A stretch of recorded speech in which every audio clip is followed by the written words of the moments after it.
글쓰기가 인생을 변화시키는 3가지 이유가 있다고 저는 생각을 하는데, 이거에 대해서 간단히 정리하고 왜 글쓰기를 잘못하면 오히려 우울해지거나 꼰대, 아집만 있는 멍청한 사람이 되는지, 3번째는 글쓰기로 뇌를 망치지 않고 오히려 뇌를 확장시키는 글쓰기에 대해서 오늘 알아보도록 하겠습니다. 일단 글쓰기를 하면은 왜 인생이 잘 풀릴 수밖에 없는지 3가지를 간단히 알아보고서 그 다음으로 넘어갈게요. 첫 번째는 두뇌를 최적화시킵니다. 컴퓨터 최적화라는 거를 한번 들어본 적이 있을 거예요. 남자분들은 아마 다 알고 있습니다. 컴퓨터를 처음 사면 너무 빠르죠. 근데 시간이 지나면 엄청 느려지게 돼요. 왜 느려지게 되냐면은 많은 창이 뜨게 되고 프로그램이 자동 실행되게 되면서 100개의 프로그램들이 실행이 되어 있는 거예요. 그러니까 컴퓨터가 느려지는 겁니다. 새로운 컴퓨터에서는 새로운 창이 떠 있지 않고 프로그램들이 자동 실행되지 않기 때문에 굉장히 빠른 거예요. 100개가 켜 있는 상태에서 한 개의 프로그램을 더 킨다면 당연히 느려지겠죠. 근데 만약에 10개의 프로그램이 켜져 있는데 한 개의 프로그램을 실행한다면 당연히 빠를 수밖에 없는 거예요. 게임도 빨라지고 문서도 빨라지고 모든 작업이 빨라지게 되는 겁니다. 마찬가지로 글쓰기는 이 창을 끄는 효과가 있어요. 우리는 하루하루 살면서 되게 많은 고민도 하고 어떤 인풋, 정보가 들어오게 돼요. 그래서 인풋된 정보에 대해서 바로 장기 기억화를 하는 게 아니라 이 뇌에서는 처리가 안 됐기 때문에 정확히 이해가 안 되고 정보에 대해서 정리할 방법을 모색하지 못하면서 이 뇌가 혼란스러운 상태가 돼요. 그래서 우리가 하루를 만약에 되게 다사다난하게 살았어요. 막 되게 막 고생도 하고 많은 정보도 들어오고 많은 걸 배웠어. 그러면 저녁이 되면은 뭔가 기가 빨립니다. 왜 빨리냐면은 뇌에서 100개의 창이 떠 있는 거예요. 이게 정리가 안 된 상태에서 며칠이 지나가게 되면은 계속 과부하 상태가 됩니다. 그래서 어떤 사람들은 하루에 혼자 있는 시간이 필요하다라고 말을 하잖아요. 그게 정보를 정리하는 시간이라고 보시면 돼요. 글쓰기를 하게 되면은 내가 생각하고 내가 사고하고 내가 풀리지 않았던 문제들이 자동으로 정리가 되고 글쓰기를 마치게 되면은 결론이 나게 돼 있어요. 결론이 나면은 나에게 들어왔던 정보들이 장기 기억화가 되고 더 이상 이 주제에 대해서 생각을 하지 않게 됩니다. 예를 들어서 만약에 친구가 나한테 싸움을 걸어서 내가 기분이 나빴어요. 그러면은 그거에 대해서 사람은 어떻게 해야 될까? 얘한테 답을 보내야 될까 말아야 될까? 이제 이런 것들이 저장된 상태로 딴 일을 하다 보면 까먹게 돼요. 까먹게 됐다고 생각을 하지만 뇌에서는 자동으로 이 문제를 풀려고 계속해서 프로그램이 실행이 되면서 과부하가 걸립니다. 이런 게 만약에 수십 개가 되었다면 당연히 머리가 복잡하게 되고 머리가 잘 안 돌아가게 되겠죠. 그래서 두뇌 최적화 관점에서 글쓰기는 정말 중요하다고 할 수 있는 겁니다. 그래서 글쓰기를 많이 한 사람들은 생각 정리를 많이 해놓기 때문에 당연히 새로운 정보를 받아들이게 되고 또 그거에 대해서 잘 정리가 되어 있기 때문에 당연히 이 사람이 훨씬 잘 살고 성공하고 돈도 많이 벌 확률이 높아지게 되겠죠. 글쓰기의 장점 2번째는 정서적인 안정감을 줍니다. 첫 번째랑 같은 맥락인데 정보가 과부하가 되게 되면은 뇌에서는 불안감, 편도체가 활성화가 되면서 스트레스를 받게 돼 있어요. 근데 100개의 창이 프로그램이 떠 있는 걸 하나씩 정리를 해서 치워버리게 된다면은 당연히 뇌에서는 과부하가 걸리지 않고 평온한 상태가 되고 말 그대로 힐링 상태가 되는 거죠. 예를 들어서 내 앞길이 막막하고 내가 불안한 상태예요. 내가 뭘 좋아하는지도 모르겠고 뭘 해야 될지도 모르겠어. 그거가 떠오른 상태에서 계속 살아가게 되면은 불안, 우울 이런 것들이 반복되게 되고 인스타 같은 걸 보면서 질투하게 되고 계속 스트레스에 나날이 되는 거죠. 근데 만약에 글쓰기를 해서 내가 불안을 느끼는 이유는 이러이러한 이유고 생각해보니까 1번 인스타를 보지 말아야겠다. 2번 내가 준비가 안 된 상태에서 친구들을 맨날 만나봤자 친구들에게 영향을 받으면서 스트레스를 받는다. 3번째 결국엔 내가 어리석고 판단 근거가 없기 때문에 이거에 대해서 책을 읽어서 지혜를 쌓고 판단력을 늘려서 내 앞길을 어떻게 살아가야 될지 정리를 해봐야겠다. 4번째 이 1, 2, 3번을 이루기 위해서 뭘 해야 된다. 이런 결론이 나게 되면은 갑자기 귀를 문다. 이런 식으로 정리가 되면 정서적으로 안정이 되게 돼 있어요. 그래서 불안감이 높은 사람들이 글쓰기를 하게 되면 정서적으로 안정이 된다는 게 바로 여기서 나오는 이야기라고 생각을 하시면 됩니다. 3번째 지능의 향상인데 이거는 짧게만 이야기할게요. 그냥 글쓰기를 하게 되면 뇌가 과부하가 걸립니다. 우리가 만약에 스쿼트를 한다고 하면은 그냥 걷게 되면 아무런 과부하가 걸리지 않아요, 근육에. 근데 스쿼트를 하게 되면 체중을 받치게 되면서 이 근육이 과부하가 되게 되면서 근성장이 일어나죠. 마찬가지로 뇌도 평소에 그냥 살아가기만 하고 그냥 평소에 아무거나 생각을 하게 되면 과부하가 걸리지 않으면 업그레이드가 되지 않아요. 근데 내가 평소에 생각하던 걸 글로 쓰게 되면은 글을 쓰면서 내 생각이 이게 논리가 안 맞았네, 내 생각이 틀렸네, 내 생각이 빈약하네라는 빈틈을 발견하게 되면서 그 근거를 찾게 돼요. 그 근거를 찾으면서 내가 아직 무식했구나, 내가 멍청했구나, 내가 이 정보가 없구나라고 생각을 하게 되면서 내가 완전히 활성화된 상태, 초사고 상태가 되는 거죠. 글쓰기를 하게 되면 뇌의 전반적인 영역을 건드리게 되면서 지능 자체가 높아진다라고 생각을 하면 될 것 같습니다.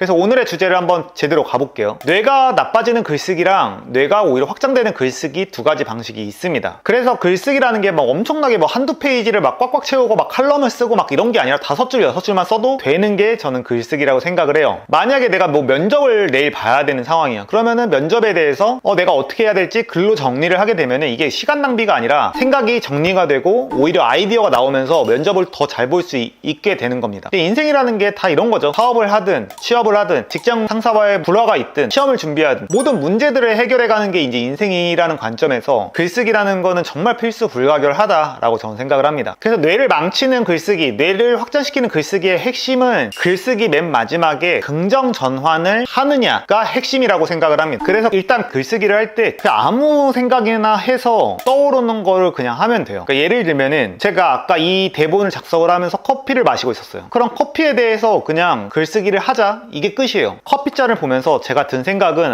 커피는 몸에 해로운 건가? 라는 그런 생각을 하게 됐고 이거에 대해서 예시로 글을 한번 작성해 봤습니다. 간단히만 볼게요. 커피를 마셨다. 커피는 각성 효과가 있다고 한다. 여기서 이제 그냥 생각의 흐름을 그냥 마구잡이로 쓰는 거예요. 몸에 해롭지 않나? 몸에 해롭다면 각 국가에서 난리가 났을 것인데 과학자들도 몸에 해롭다고 연신 연구 결과를 발표하며 자기 입속을 챙기기 바빴을 것이다. 근데 안 했다는 거는 물론 커피가 안 좋다는 기사가 있긴 하다. 그럼에도 좋다는 기사도 있다. 진짜 문제가 됐으면 마약이나 어떤 국가에서 처벌을 하거나 제한을 무조건 가할 텐데 전 세계에서 그런 국가가 아예 없어. 예를 들어서 대마초 같은 경우에 누구는 합법하고 누구는 불법해요. 그러면은 이거는 약간 의심을 해볼 만해요. 건강에 있어서. 근데 커피를 전 세계에서 판다는 거는 의학적으로 해롭다는 게 아무것도 결정되지 않았다는 걸 상징적으로 보여주는 거예요. 그리고 술 같은 경우에도 그냥 전 세계에서 나쁘다라는 기본적으로 있는데 커피가 나쁘다라는 거는 거의 들어본 적이 없으실 거라고 생각을 해요. 근데 가끔씩 나오긴 하는데 저는 그냥 그게 그냥 어그로 끈다 라고 생각을 하는 거고, 근데 거기서 의사들이 적극적으로 문제제기를 하지 않는 걸로 보아 안전한 것으로 보인다. 크게 건강에 영향을 주지 않는 듯 보인다. 이런 생각을 머리로만 하지 말고 커피 건강이라는 키워드로 구글에서 10분만 찾아봐야겠다. 이 글을 정리함으로써 나는 커피의 해로움을 깊게 생각하게 되었고 더 이상 고민하지 않을 수 있게 되었다. 글쓰기의 힘은 정말 강력한 것 같다. 그리고 커피에 대해 찾아보는 나 또한 대견하다. 이 글의 핵심은 제가 커피는 몸에 해로운가에 대해서 어쨌든 계속 머릿속에서 떠올랐던 질문들이에요. 10년 동안. 근데 이거에 대해서 어느 정도 결론이 났지만 추상적으로 나 있는 거죠. 이것도 프로그램 창이 떠 있으면서 생각 정리가 안 되어 있는 거예요. 근데 이거를 해결할 수 있는 방법이 제가 커피에 대한 책을 보면 좋겠지만 그렇게 하면 좀 과하니까 그냥 커피에 대한 커피 과학, 커피 건강 이거를 구글링을 해서 상위 노출된 100개의 기사를 한 10분 동안 훑어만 봐도 대략적인 결론이 나오겠구나. 그러면서 저는 어떤 좋은 결론이 나온 거지. 글쓰기를 하면서 평소에 하지 못했던. 그리고 마지막에 저를 칭찬하거나 어떤 긍정 전환을 하는 게 내적 글쓰기라고 하는데 이 글의 핵심입니다.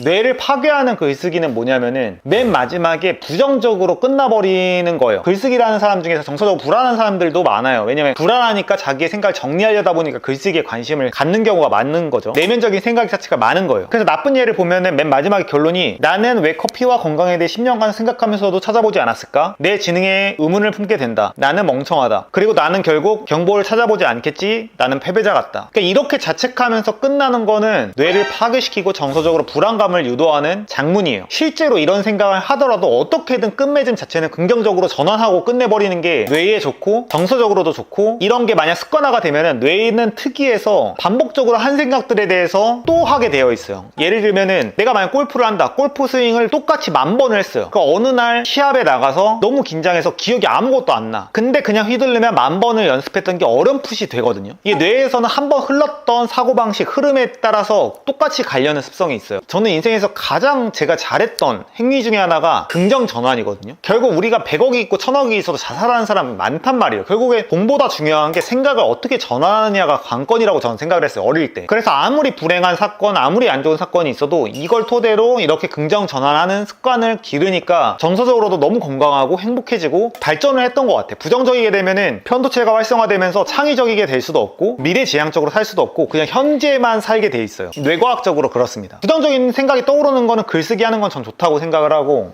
그런데 생각해보니 이렇게 자기 비판적인 생각을 하는 걸 보니 역시 나는 똑똑하다. 무조건 나에 대한 칭찬보다는 비판도 하고 또 그걸 전환함으로써 나는 더 똑똑해질 것이다. 나는 하루하루 생각을 정리해 나가니 10년 후엔 정말 대단한 사람이 되어 있지 않을까 생각한다. 갑자기 기분이 좋아진다. 나는 행복하다. 나는 잘 될 것이다. 이거를 자기 암시라는 게 아니라 맨 마지막에 결론 자체를 긍정 전환으로 끝내라는 거예요. 그래서 글쓰기를 할 때 내면 생각에 대해서 정리를 할 때는 떠오르는 심상, 떠오르는 사고방식을 쭉 적어 적은 다음에 그 맨 마지막에는 무조건 나에 대한 칭찬으로 끝맺음하는 게 좋다. 그렇다고 앞에 있는 거를 무조건 다 나는 최고다, 나는 잘 나갈 것이다, 이렇게 자기암시충이 되라는 게 아니에요. 그렇게 하면은 마탱이가 가고 오히려 뇌가 이상해질 수 있어요. 어떤 서술을 하고 그거에 대한 비판적인 견해와 나에 대한 비판적인 거는 굉장히 전 좋다고 생각하고, 그 다음 결국 맨 마지막에만 긍정 전환을 하라는 말이에요. 그래서 결론적으로 말하면은 글쓰기를 하는 거, 그거를 진짜 매일매일 하면은 정말 말도 안 되게 좋은 효과를 발휘를 해요. 그 좋은 효과에 대해서는 앞에 자세히 설명을 했죠. 정서적으로도 좋고 뇌를 최적화할 수 있고 지능도 향상이 되기 때문에 글쓰기를 매일 하면 좋다. 근데 그거를 5분만 하는 거예요. 5분만 딱 타이머를 켜놓고서 글쓰기를 하고 그 다음에 접는 거예요. 제가 그런 식으로 제 블로그에도 몇 개 예시를 적어놨으니까 한번 참고해 보시면 좋고, 그래서 글쓰기 같은 경우에 뇌를 망치는 습관은 부정적으로 문장을 끝내는 거, 그리고 뇌를 확장시키는 글쓰기, 정서적으로 안정을 주고 인생을 풍요롭게 하는 글쓰기는 비판을 하더라도 맨 마지막에는 어떻게든 긍정 전환을 시킨다면은 자기 자신에 대한 확신도 가질 수 있게 되고, 긍정적으로 정서적으로도 안정화가 되고, 정서적으로 안정화가 되면 창의성이 증가한다는 뇌 연구 결과도 있죠. 근데 이거는 이치적으로 간단히 생각하면 쉬워요. 인간은 진화적으로 만약에 내가 죽기 직전이야, 만약 호랑이한테 쫓기고 있어, 이 상황에서 창의적인 행동을 하지 않는단 말이에요. 일단 살아야 되기 때문에 도망치고 어떻게 살아야 될까라는 현실적인 고민을 하게 돼 있어. 뇌가 1차원에서 머무는 겁니다. 근데 만약에 정서적으로 안정하고 배가 따시면 어떻게 돼요? 철학자가 된다라고 말을 하죠. 철학자가 된다는 건 창의적이게 되고 추상적인 개념에 대해서 생각을 한다는 뜻이에요. 결론적으로 글쓰기를 하게 되면 정서적으로 안정되고 창의적이고 추상적인 고차원적인 똑똑한 사고들을 할 수 있게 되면서 결국 뇌가 확장이 된다. 네, 오늘 영상 오랜만에 찍다 보니까 잘 못한 것 같긴 한데 편집의 힘을 빌어서 잘 됐으면 좋겠고, 네, 푸푸님 계속 방해해가지고 푸푸 때문에 안 됐다.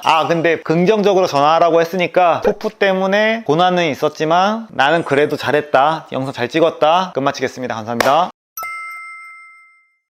글쓰기를 사람들이 못하는 이유는 지능이 높기 때문이에요. 지능이 높으면은 자의식이 너무 셉니다. 그래서 졸라 못 써요. 글쓰기 잘 쓰는 법 4가지에 대해서 한번 이야기해 볼게요. 지능이 높은 사람들은 글쓰기에 대한 관심이 누구나 있죠. 그냥 아무나 떠올려도 뭐 아인슈타인, 도스토옙스키, 니체, 쇼펜하우어, 사람들이 아는 거의 대부분의 사람들은 글쓰기를 합니다. 지능이 높으면은 생각이 많기 때문에 그걸 글로 써서 생각을 정리하려는 습관들이 있습니다. 이 영상을 보시는 분들도 기본적인 지능이 높을 거라고 생각을 해요. 그래서 글쓰기를 잘하는 4가지 팁에 대해서 오늘 이야기해 보도록 하겠습니다. 네가 뭔데 떠들어? 라고 할 수 있기 때문에 저는 이 역행자라는 책으로 1년 전에 책을 내서 지금 50만 부 정도 판매를 했습니다. 69주 연속으로 종합 베스트셀러 10등 안에 계속 드는 결과를 만들어냈어요. 물론 저보다 글을 잘 쓰는 사람들은 진짜 많겠지만 그분들이 알려주지는 않잖아요. 저라도 깝치면서 한번 이야기를 해봐야 이런 컨텐츠를 원하는 분들에게 도움이 되겠다 싶어서 준비해 봤습니다. 대부분의 글쓰기를 하는 사람들, 미안한 말이지만 글을 좆도 못 써요. 왜냐하면 논리적으로 간단합니다. 글쓰기를 잘하는 사람들은 지능이 높고 내향적인 성향이 강합니다. 그러면 어떤 일이 벌어지냐면은 스스로 생각을 많이 하는 거예요. 스스로 생각을 많이 하면은 자의식이 세집니다. 자의식이 세지니까 읽는 사람들의 마음에 대해서 생각하지 않고 자기 멋대로 글을 쓰게 돼요. 그렇기 때문에 대부분의 글이 쓰레기가 돼버리는 겁니다. 자기가 상처받을까봐 누구한테 피드백도 안 받고 배우려고 하지도 않고 남의 거를 참고하지도 않아요. 자기의 내면적인 이야기만 그냥 주구장창 넣어버리니까 여기서 모든 문제가 발생을 하는 거죠. 사업으로 치면은 나한테만 좋은, 내가 필요한 상품을 만들 뿐이지 남들이 필요한 상품을 만들지 않는 거예요. 자의식을 해체를 해야 된다. 그 부분은 역행자에서 다뤘기 때문에 역행자를 아직까지 안 읽으신 분은 저는 없을 거라고 생각해요. 근데 만약에 안 읽었다, 저는 그것도 솔직히 글쓰기를 하려는데 안 봤다? 좀 문제라고 생각을 해요. 종합베스트셀러 1등을 굉장히 오랫동안 했고 최장기 집권을 하고 있는데 근데도 아직도 안 봤다? 뭔가 부정을 했다는 거거든요. 아니면은 서점을 아예 안 갔던가, 그러니까 레퍼런스를 참고를 안 한 거죠. 근데 이 부분은 뭐 좀 이따 자세히 다뤄보도록 하겠습니다. 본인이 좆도 아니다, 본인이 별거 아니다, 나 별거 아닌 사람이야 라고 인식할 필요가 있다고 저는 생각을 해요. 모두 다 이 자의식이 문제를 일으키기 때문에 초반에 재미없지만 이야기를 다뤘어요. 글쓰기 꿀팁 첫 번째는 많은 사람들이 강조하는 짧게 쓰기입니다. 다른 이야기를 하면은 이 영상 안 보실 것 같아서 가장 기본적인 짧게 쓰기에 대해서 짧게 이야기하고 넘어갈게요. 문장이 길면 안 돼요. 문장은 짧게 쓰는 게 가장 기본적인 형태예요. 근데 보통 자의식이 세고 자기가 똑똑하다고 생각하는 사람들은 문장이 길어져요. 잘 모르겠으면 한 문장 안에 15개 이내의 글자가 들어간다고 쉽게 생각하면 돼요. 문장만 짧게 써도 일단 글이 굉장히 쉬워지고 남들이 읽기 편해집니다. 결정적으로 저는 뇌에 좋은 영향을 끼친다고 생각을 하는데, 문장을 짧게 쓰는 연습을 하게 되면 생각이 굉장히 간결해져요. 세네 줄로 길어진다는 거는 자기도 뭔 생각을 하는지 모르는 생각들을 계속 한다는 뜻이에요. 문장 구조를 짧게 간다는 거는 생각이 심플하게 간다는 뜻이에요. 그러면은 의사결정을 할 때 좋게 될 수밖에 없겠죠. 말이 어려울 수 있으니까 제가 예시 문장을 한번 가져와 봤습니다. 빨간 줄을 볼게요. 어디가 문제냐면은 두 줄을 그었죠. 이게 지금 결국에는 두 줄 혹은 세 줄에 가까운 문장이 나왔어요. 글을 많이 쓴 사람들도 이걸 실수를 해요. 심지어 저는 전자책 6권 정도 써봤고 이걸 썼는데도 저도 쓰다 보면 길어져요. 무조건 반토막을 내야 됩니다. 첫째, 모바일 인터넷 시대이기 때문에 과거엔 사업 초짜가 할 수 있는 일이라고는 동네의 상가를 임대하여 동네 장사를 해야 했으며 창업 자본금도 5천만 원 이상이 필요했을 겁니다. 이것보다 길게 쓰시는 분들이 진짜 상상을 초월하게 많아요. 문장이 길어지면은 그거를 다 토막을 내는 거예요. 파란색 부분을 보면은 첫째, 현대는 모바일과 인터넷 시대이기 때문에 가능합니다. 그러니까 심플하잖아요. 한 줄 한 줄로 이제 심플하게 갔죠. 지금 첫 번째 문단에서는 마침표가 지금 3개였어요. 지금 보이시죠? 점 마침표가 3개. 근데 지금 두 번째 문단 같은 경우에는 마침표가 5개가 됐어요. 하나, 둘, 셋, 넷, 다섯, 6개가 됐네요. 3개의 마침표가 있었는데 6개의 마침표가 됐다는 거는 6개의 문장으로 쪼갰다는 뜻이에요. 그래서 내가 만약에 어떤 문장을 쓴다, 어떤 글을 쓴다라고 하면은 글을 쓴 다음에 그냥 이 문장을 반으로 다 쪼개버린다 라는 마음으로 다 수정을 하게 되면은 글이 훨씬 깔끔해지고, 그걸 하는 과정에서 저는 지능이 굉장히 높아진다고 생각을 해요. 지능이 높아지면은 결국에 머리가 똑똑해지니까 잘 살 수밖에 없게 되겠죠. 그래서 만약에 일기를 쓰신 글, 아니면 블로그가 있다면은 이 영상이 끝난 다음에 한번 보세요. 얼마나 문장이 긴지를 한번 관찰하면서 그걸 쪼개보는 연습을 몇 번 해보면은 처음에는 조금 오래 걸릴 수 있어요. 근데 몇 번 해보면은 되게 쉬워지고 다시 읽어보면은 와, 내가 글을 이렇게 잘 썼나? 라는 생각이 들게 될 겁니다.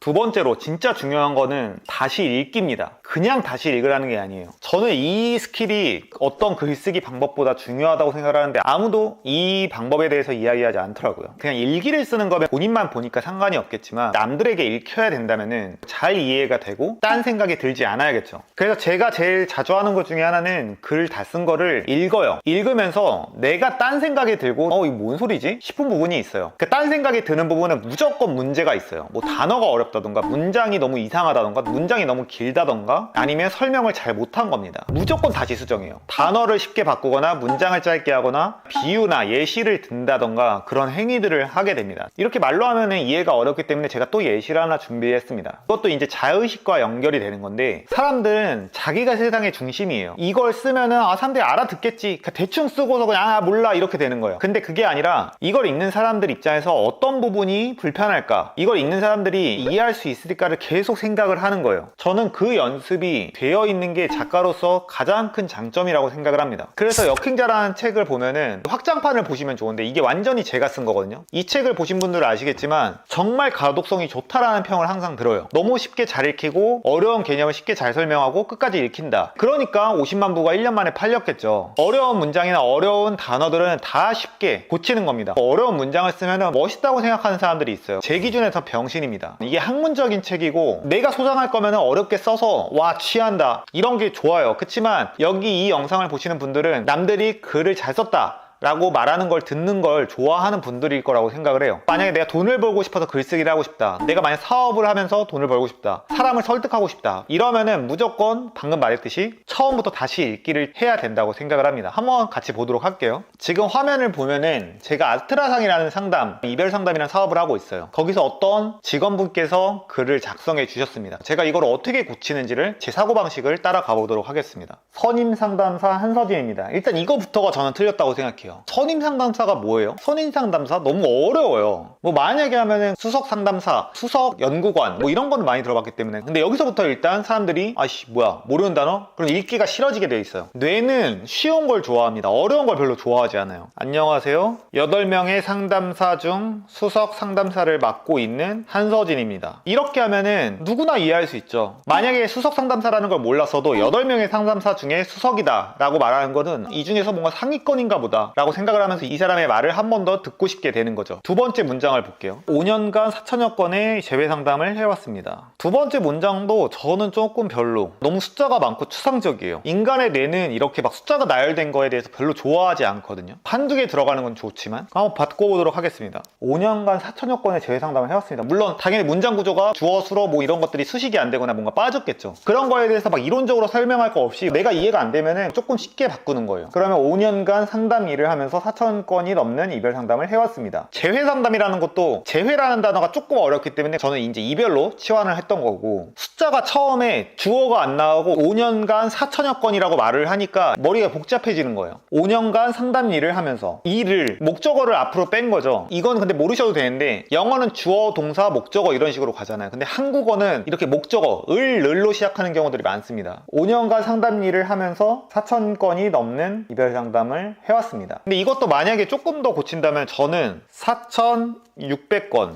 4천이라는 단어가 약간 추상적이에요. 4000으로 돼 있으면은 곧바로 뇌에서 인식을 할 수 있어요. 이렇게 디테일하게 친절하게 글을 쓰는 게 핵심이에요. 이게 초반에는 어려울 수 있는데 이거 많이 하다 보면은 되게 쉬워집니다. 그중 20대 내담자의 비율은 70%였습니다. 70% 이런 게 조금 어렵거든요. 일단 내담자라는 단어도 어렵고, 이걸 바꾼다면은 그 중에서 10명 중에 7명은, 그 중에서라는 단어도 그 중이라는 게 추상적이고 그라는 게 지칭대명사죠. 지칭대명사는 많이 쓰면 안 좋아요. 그것, 이것, 저것 가끔 쓰면 좋은데 이거 자체가 결국 어떤 거를 수식을 하기 때문에 뇌에서는 한 번 더 계산 결정 과정이 거쳐져요. 그러면은 약간 어렵죠? 근데 나 왜 이렇게 설명을 잘해? 보셨죠? 네, 이렇게 깊은 사고로 글을 쓴다고. 역행자 뽀록인 줄 알았지?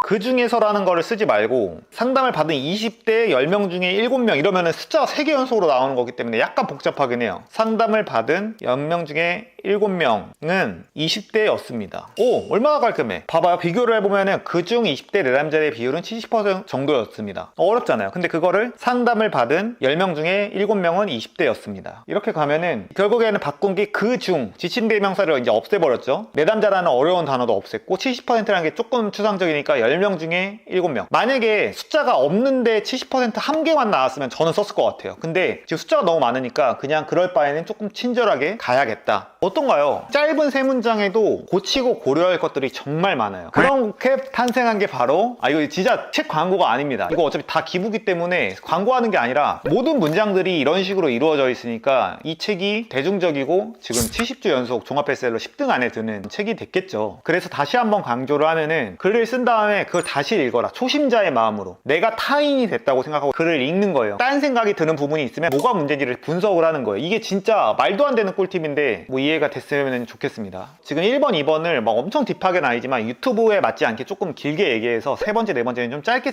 갈게요. 세 번째, 동기이론이라는 게 있어요. 이것도 어떻게 보면은 사용자 편의성이라고 그러죠. 읽는 사람들 입장을 고려를 하는 거예요. 사람들은 요즘 쇼츠도 많이 보고 유튜브를 많이 보기 때문에 글을 읽기 싫어합니다. 원래 근데 글을 읽기 싫어해요. 왜냐하면은 글이라는 거는 비교적 최근에 진화된 뇌의 기능이에요. 그래서 10명 중에 8명은 글 읽기에 관심이 없어요. 그래서 상위 10%, 20%의 사람들은 특별한 지능들을 갖고 있기 때문에 글쓰기랑 책 읽는 것 자체를 좋아합니다. 그런 관점에서 글쓰기를 재미없게 들어가 버리면 아무도 읽지 않는 글이 되고 읽을 동기 자체가 없는 거죠. 그래서 우리도 영화를 볼 때 처음에 갑자기 시작하자마자 누가 죽거나 뭐 유튜브라고 치면은 썸네일에 엄청 자극적인 문구, 그런 것처럼 동기를 심어줘야 돼요. 제목이나 첫 문장을 어떻게 보게 할 수 있을까를 고민을 해야 되는 거죠. 그냥 단순히 막 쓰는 게 아니라, 옛날에 막 신문사를 들어가면은 만약에 기사가 이렇게 있고 제목이 있잖아요. 그럼 제목이랑 첫 문장에 70%에서 90%의 시간을 쓰고 나머지 시간을 전체 본문을 쓰는 거예요. 처음이 제일 중요하다는 뜻이겠죠. 그래서 동기이론, 제 블로그에 나와 있긴 하지만 그냥 짧게 설명하면은 첫 문장과 제목에 거의 모든 시간을 투자해서 사람들이 읽을 수밖에 없게끔 이야기를 해야 된다. 이게 이제 세 번째 꿀팁이죠. 잘 모르겠으면 제목이나 첫 줄에 그냥 정말 많은 시간을 들이세요. 그거에 대해서 아까워하지 말고 그게 가장 중요하다고 인식을 해야 된다. 그래서 뭐 예를 들면은 지금 제가 아무 데나 폈어요. 역행자 가해자 3단계에서 유전자 오작동 극복. 일단 제목부터가 너무 어려워. 그럼 사람들이 거부감 갖고 딱 시작한단 말이에요. 근데 시작하자마자 막 우리의 유전자는 막 이렇게 하면 사람들이 안 읽는단 말이에요. 그 장마다 처음에 뭔가가 특이해야 돼요. 나는 늦은 나이에 대학에 입학했는데 2학년 때 충격적인 수업을 하나 들었다. 충격적인 수업? 늦은 나이에 대학에 입학했는데 충격적인 수업을 들었대. 이 문장이 이제 휴리스틱에 대한 건데, 만약에 첫 문장을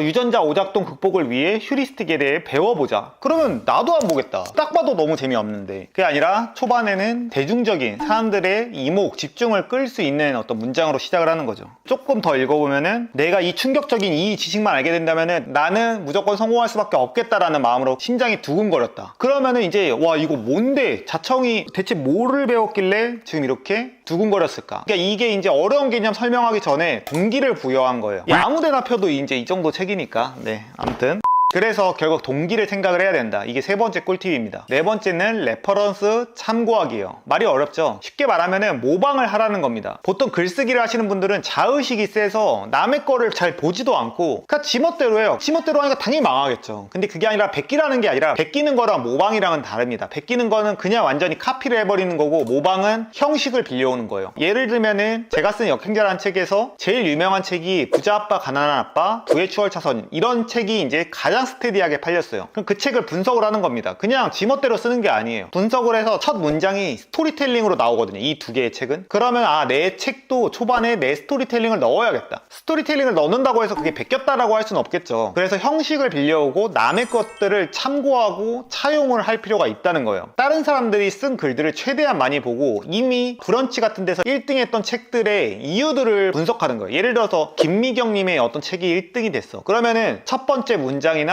처음 구성들을 참고를 하라는 거예요. 그래서 제가 어렸을 때 영어가 진짜 급격하게 늘었었는데, 제가 모든 문장 구조를 해체해서 부사, 형용사, 이게 뭔지를 모든 문장을 분석을 했던 게 진짜 지금도 도움되고, 지금 15년이 넘게 지났지만 지금도 전 딱 보면 모든 문장 구조가 딱 보여요. 그런 식으로 많은 글을 보라는 게 아니라 좋은 문장, 좋은 글, 이런 것들을 분석을 해보면 좋다. 레퍼런스를 참고해라가 네 번째 꿀팁입니다. 다시 정리하면 첫 번째 짧게 쓰기, 두 번째 처음부터 다시 읽으면서 딴 생각 드는 부분을 쉽게 다르게 고쳐쓰기, 세 번째 동기부여하기. 동기부여하기란 제목이나 초반 부분에 상대방이 읽고 싶게끔 만드는 어떤 동기를 만들어야 된다. 많은 시간을 투자해라. 네 번째는 자의식 때문에 본인 지멋대로 쓰는 게 아니라 레퍼런스를 참고해서 이미 잘 쓰여진 글들을 많이 공부하고 분석하는 경험을 해라입니다. 이거 말고도 글을 잘 쓰기 위해서 이제 중간에 쉬는 시간을 가지면서 걷기라던가 운동을 한다던가 쉬는 시간을 가지는 것도 중요한데, 이거는 뭐 나중에 시간이 되면은 다뤄보도록 하겠습니다. 네, 책으로만 20억 넘게 번 사람이 글 잘 쓰기 꿀팁 4가지에 대해서 한번 다뤄봤습니다. 오늘 영상 봐주셔서 감사하고, 글쓰기를 잘 하시는 날까지 제가 한번 열심히 해보도록 하겠습니다. 이 채널은 새로운 채널이라서 구독을 한번 박아주시면 감사하겠습니다. 고생하셨습니다.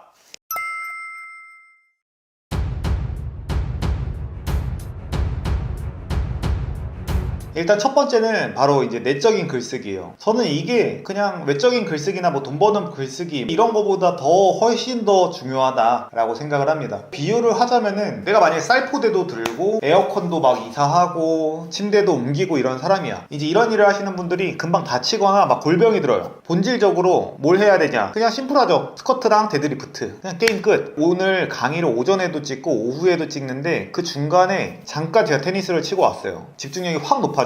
근데 그 사람들이 제 테니스 구력을 듣고서 다 까무라치는 거야. 저는 말할 때마다 민망하거든요. 왜냐면 뻥이라고 생각할 수밖에 없기 때문에. 제가 압도적으로 잘했거든요. 이 4명 중에서. 뭐냐면은 저는 스포츠를 잘하기 위한 그냥 운동들을 그냥 따로 해요. 일반 사람들은 그거를 테니스를 그냥 기술적으로만 연구를 한단 말이야. 근데 그게 아니라 결국에 스매시나 이런 것들이 중심축, 코어를 강화해야 되고 허벅지를 강화해야 되고 팔을 강화해야 되고 핵심 코어들을 뭐 런지를 한다던가 데드리프트를 한다던가 이런 걸 하면은 그냥 잘할 수밖에 없는 거예요. 내적 글쓰기의 중요성은 뭐 너무나 많은데 가장 모든 거의 기본이다. 첫 번째, 모든 것의 근원. 내적 글쓰기가 전부예요. 자청의 초자라는 새로운 블로그가 있어요. 내적 글쓰기라는 공간이죠. 제 글도 보면은 제가 외적 글쓰기보다 오히려 내적 글쓰기가 훨씬 많아요. 사실은 내적 글쓰기의 비율을 9대1. 그래서 첫 번째 모든 거의 근원이야. 두 번째로 중요한 거는 장기 기억화. 결국 지혜가 생기는 거죠. 세 번째, 불필요한 프로그램 정리. 그러니까 우리가 예를 들어서 어릴 때, 내가 어릴 때 정서적으로 엄마한테 학대를 받았어. 근데 이제 이 정서적으로 학대를 받은 걸로 일평생 가져가는 사람들이 있어요. 그분들은 근데 뭐라고 하는 게 아니야. 근데 그런 것들이 해결이 된다라고 저는 생각을 하거든요. 물론 이제 안 될 정도로 너무 심하게, 너무 유아 시절에 그런 경우도 있겠지만, 저는 심리 치유라는 게 물론 이제 신경계가 문제가 있으면 약을 먹어야 되지만, 일반적인 심리 치유는 상황을 이해하는 데서 출발한다고 생각을 해요. 그래서 저 같은 경우에도 이 말을 할 수 있는 건 제가 10년 동안 이별 상담만 했기 때문에, 이별 상담으로 문제들을 해결하고 사람들의 심리를 어루만져 주는데 완전 프로페셔널이기 때문에 저는 자신 있게 말할 수 있는 거예요. 비유적으로 말하면은 불필요한 프로그램 정리라는 거는 그냥 내가 만약에 불편한 감정이 있어, 아니면 생각 정리가 안 됐어, 그런 거를 정리하는 것도 있지만, 네 번째로 심리 치유도 가능해.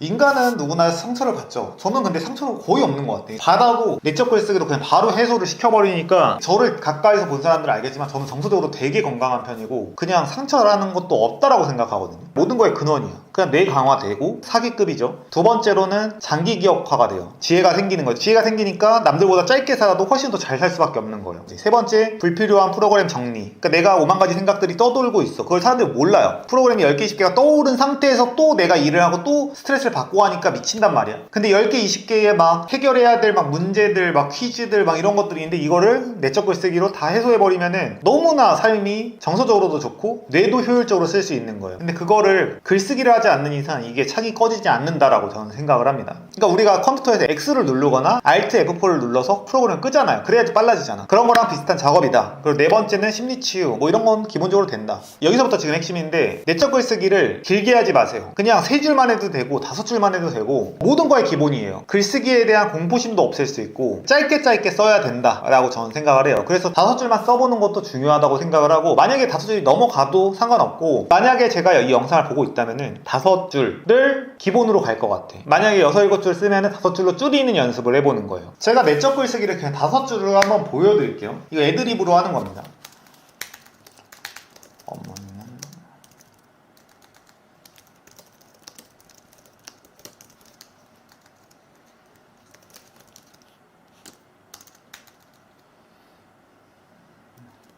때린 건 아닌데, 왜 그렇게 혼내고 잔소리를.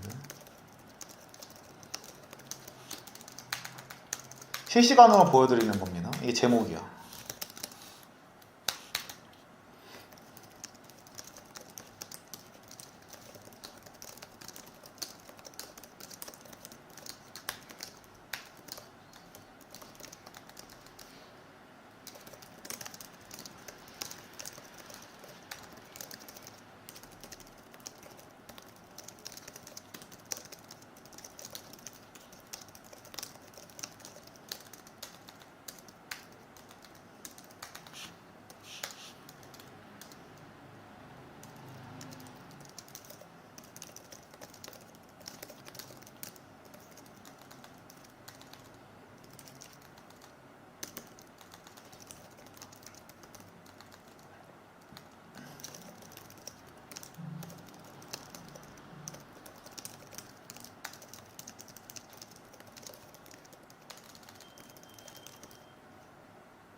5줄 쓰라고 했는데 지금 8줄이 돼버렸는데, 쓰다 보니까 약간 몰입하고 약간 좀 감성적이게 돼가지고 결국에는 사람들이 이제 어린 시절 막 뭐 어머니 가족 관계 뭐 아니면 친구와의 관계에서 문제가 발생한단 말이에요. 그런 것들이 상처가 돼서 트라우마가 되고 중간중간에 솟아오르면서 이런 것들이 자신을 옭아맨단 말이에요. 그래서 예전에 제가 이별 상담할 때 사람들을 진짜 치유했던 것 중에 하나가, 제가 항상 이런 비유를 했어. 그러니까 만약에 A라는 학생이 있다. 근데 이 학생이 왕따를 당했어. 성인이 됐어. 거기서 심리학이나 뭐 이런 것들을 공부하면서 어른이 돼서 내가 사회성이 부족하고 T성향이 강해서 상대에게 상처 주는 말을 하는 습관이 있었어, 10대에. 근데 본인은 몰랐던 거야. 근데 그것 때문에 왕따를 당했다는 거를 옛날에는 몰랐는데 지금 그걸 깨달았어. 그러면은 이게 왕따를 당했던 게 물론 상처로 남을 수 있지만 오히려 그 친구들에게 미안해지면서 내가 그때 더 잘 행동했으면은 그런 일이 안 벌어졌을 테라고 생각을 하게 된다면은, 이게 과거의 사건들의 상처나 트라우마들이 단순하게 걔네들이 나빠서 나를 왕따시켰다라고 생각하는 순간 이게 이해가 안 되니까 이제 계속 상처가 되는 건데, 이걸 상황을 이해를 하게 되면은 어떻게 돼요? 상처가 낫게 되는 거죠. 오히려 상대를 용서하게 되고 내가 더 개선해야겠다라는 생각이 들게 되는 거예요. 이런 식으로 상황을 이해를 하는 게 되게 중요한데, 그래서 뭐 예를 들면은 저 같은 경우에도 옛날에 초사옥을 쓰기 이제 강의에서도 얘기했듯이 제가 16살 때까지 3년간 짝사랑했던 여자가 있었는데 뭐 그 여자랑도 안 됐지, 20살 때도 안 됐지, 다 안 됐어. 근데 그게 얼마나 어린 나이에 이제 상처였겠어요. 그리고 3년 동안 좋아했는데 알고 보니까 걔네 무리에서 저를 완전히 병신으로 취급하고 있고, 그거를 막 우리 반에서 제일 꼴찌 투표하고. 근데 저는 지금도 전혀 상처가 안 되거든요. 밥 먹다가 앞에 앉은 애가 진짜 족같이도 생겼다라고 했었는데 그때는 좀 충격적이긴 했는데 지금은 그냥 뭐 어쩌라고, 존잘됐는데. 죄송합니다. 장난이고 그냥 그럴 수 있었던 것 같아. 나라도 안 좋아했을 것 같아. 피부도 되게 안 좋고 위생관념도 없지, 맨날 비염으로 콧물 흘리지, 그런 것도 있는데 저는 이제 뭐 계속해서 책을 읽으면서 결국 초사고 상태를 만들어서 그때 막 좋아했던 사람들보다 훨씬 더 괜찮은 사람들을 만나고 있기 때문에 되는 것 같기도 한데, 그냥 그런 것도 결국에는 뇌를 강화하면서 발생을 한 거죠. 어쨌든 글을 다시 보게 되면은, 그러니까 어머니는 왜 10대 시절에 나를 그렇게 혼내고 잔소리를 하고 비하를 했을까? 그러니까 저는 20대 초반까지만 해도 어머니가 진짜 너무 싫었어. 맨날 상처를 줬었어요. 그러니까 어머니가 엄청 말빨이 좋아요. 그래서 얘가 어떻게 하면은 족같을지에 대해서 진짜 너무 잘 알아. 예를 들기도 지금 민망할 정도로 진짜 공격을 잘해요. 그래서 아버지랑 형이랑 저랑 그냥 명절에 뭔가 차를 타고 가잖아요. 그러면 어머니가 한 명씩 공격해. 셋 다 진짜 멘탈이 강하거든요. PD님 저도 보면 알겠지만 제가 멘탈이 진짜 강해요. 누가 뭐라고 해도 막 앞을 맨날, 오히려 PD님이 막 열받고 저는 그냥 아예 뭘 그러냐 하는 게, 어머니한테 진짜 너무 단련이 돼 있으니까 이게 거의 부처예요. 누가 뭐라고 해도 그냥 어머니의 공격 그 이상을 할 수가 없어. 이게 그만큼 이제 상처를 받았다는 거야. 근데 여기서 글을 보면은 그냥 이렇게 말하곤 했어.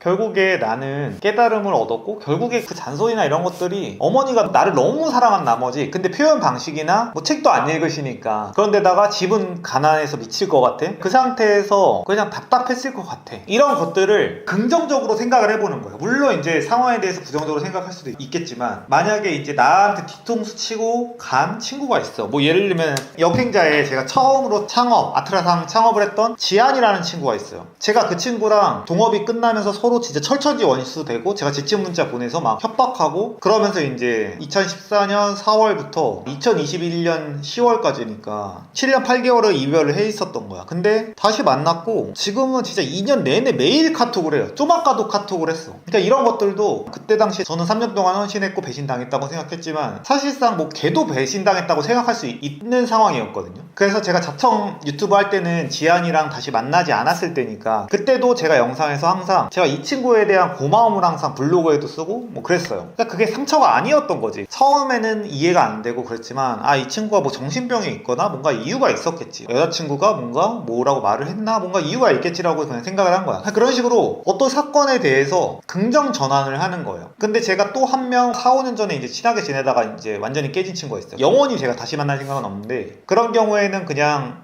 이 사람을 통해서 인간에 대해서 어떻게 이해하게 됐고, 구별하는 눈을 길렀으니까 나는 행복한 사람이야 라는 식으로 긍정 전환으로 이제 끝내버리면 되는 거예요. 그래서 내 내면에 떠오르는 생각들을 그냥 쓰면 됩니다. 한 장면을 보도록 하겠습니다. 내가 만약 초사옥을 쓰기를 샀어. 내가 만약에 당신이라면은 초사옥을 쓰기를 29만원인데 강의는 지금 더 비싼데, 이거를 구매한 거에 대해서 마음에 불편한 하나의 구석이 있을 수 있다고 생각하거든요. 저라면은. 물론 잘 샀다고 합리화하고 있지만 이게 잘한 소비일까에 대한 의문은 항상 있을 수밖에 없어, 인간이라는 게. 왜냐면 가격이 저렴 저렴하지 않기 때문에. 그래서 구매를 했어. 근데 이 자청이라는 사람이 진짜 되는지 아니면 이 강의가 가격이 소용이 있는지에 대해서 불편함이 있어. 이게 결국에는 컴퓨터로 치면은 프로그램 실행이 하나가 돼 있단 말이에요. 근데 그거에 대해서 정리가 안 되면은 그게 불편해. 그냥 그걸 내적 글쓰기도 정리를 해버리는 거예요. 이걸 하면서 머리도 확장되고 글쓰기 실력도 늘고 그냥 모든 거의 근원이라는 거죠. 그래서 보면은 글을 쓸 때는 긍정과 비판을 둘 다 가져가는 거를 좀 습관적으로 하는 것 같아. 자청 때문에 삶의 희망을 보았대. 근데 맹목적인 믿음이 좋다고 생각하진 않는다. 근데 여기서 결국에 내가 잘못 산 거라고 하더라도 결국에 그냥 이걸 통해서도 결국 실패를 경험할 수 있고 돈을 지불한 만큼 더 집중도가 높아지니까 기술을 최대한 빼낼 수 있을 것이다. 이제 이런 식으로 긍정 전환을 하게 된다면은 정서적으로도 안정이 되고 모든 부분에서 나아지게 되는 거죠. 제 입장에서는 근력 운동이에요. 근력 운동도 되고 그냥 인생 전체를 업그레이드 시킬 수 있는, 게임으로 치면은 내가 경험치를 얻어서 레벨업이 되면 세지잖아요. 내적 글쓰기를 그런 관점에서 저는 해요. 정서도 좋아지지, 머리도 좋아지지, 똑똑해지지, 내가 생각했던 거 일기처럼 남지. 너무 장점이 많은 거야. 그래서 내적 글쓰기는 결론적으로 5줄만 해도 된다라고 봅니다. 5줄에서 10줄 그냥 생각나는 대로 써서 블로그에 발행을 하거나 아니면 나만 볼 수 있는 뭐 에버노트나 노션이나 이런 데다가 써놓으면 됩니다. 대신에 좀 영구히 보관이 되면 전 좋을 것 같아요. 내적 글쓰기에 대한 기본적인 개념과 그리고 예시를 한번 봤습니다. 가장 기초적인 이야기를 해봤고 제가 과제 내드리는 거를 꼭 실행해 보시길 바랍니다. 네,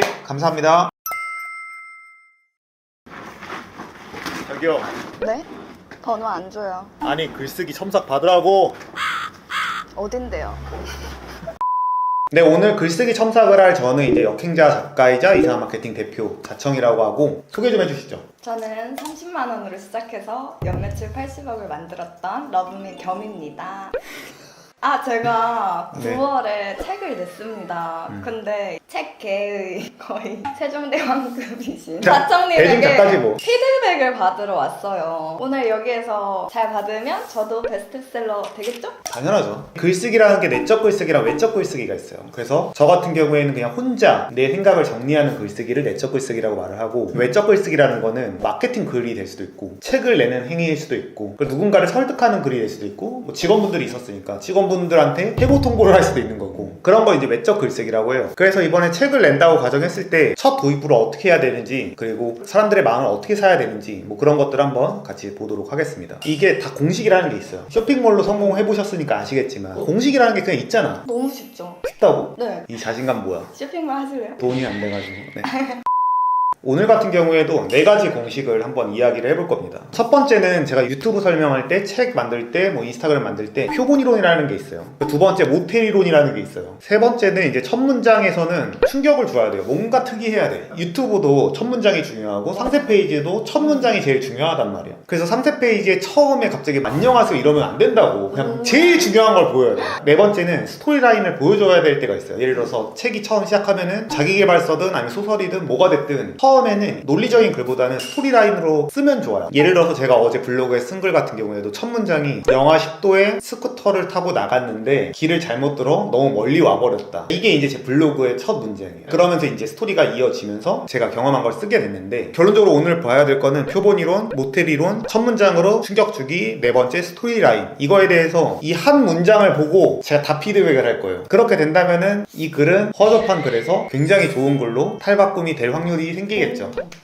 일단은 글을 한번 같이 보도록 하겠습니다. 지금 일단 영상을 보시는 분들이 다 같이 화면을 멈추셔도 되고 지금 간단히 보셔도 돼요. 이 글의 의도가 뭔가요? 글에는 무조건 의도가 존재하거든요. 외적 글쓰기의 경우 이걸 통해서 뭘 이루려고 한지가 중요해요. 이루고 싶은 거는 솔직히 없고, 제가 이 책을 냈을 때 보는 사람이 나도 대한민국의 여자인데 사업을 해보고 싶다. 근데 내가 될 수 있을까? 주변에 여성 사업가로 성공한 사람이 우리 지역엔 없을 텐데 이런 고민을 하고 있는 분들에게 희망을 주고 싶다. 그리고 내 얘기를 통해서 너도 할 수 있어. 이런 용기와 자신감, 희망을 전달하는 메시지를 써보고 싶었습니다. 그러면은 일단 제목은 패스를 하고 내용을 볼게요. 책의 내용이 아무도 모른다. 당신이 뭘 할 수 있고 뭘 할 수 없는지. 지금껏 당신이 알고 있던 당신은, 왜 눈치 보시죠?